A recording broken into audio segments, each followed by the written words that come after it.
this is the Byron Bay surf skate from YOW. It's part of their classic series, which are boards that are a little bit longer and a little bit wider than the traditional surf skates that they produce.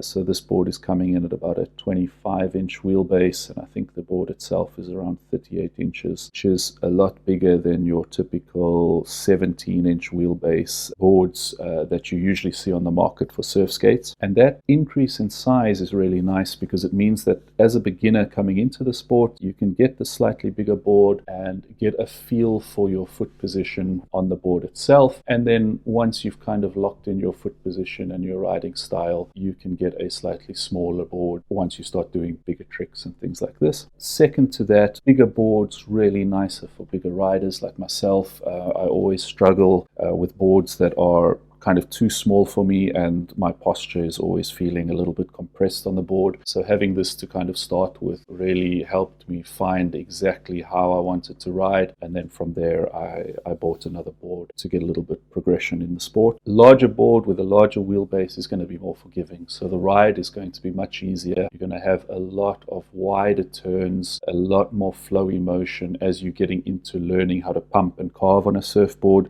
which is a lot different to when you'd be coming from like a longboard and you'd be able to kind of push around. Saying that, this board will allow you to do a little bit of standard pushing, which is great if you are transitioning from a skateboard or a longboard. The board, with it being a longer wheelbase, is going to be a little bit easier for you to start learning how to slide that back wheel out, which is really fun to get going in some surf skate tricks. A lot of surf skate tricks are going to be involving kind of sliding that back wheel out. So this board is a good one to kind of progress and learn a little bit like that. And then I've seen people doing cross steps and a little bit of like nose riding and dancing on this board, but that's above my pay grade. Some cons about boards of this size: typically they have no tail. This is something that you are going to want going forward in a surf skate. Kind of holds you back from being able to do maneuver tricks that you want to do with a surf skate. But all in all, if I was to start, or if I was to suggest a first surf skate for anyone, unless you are like super short person, I would be saying go with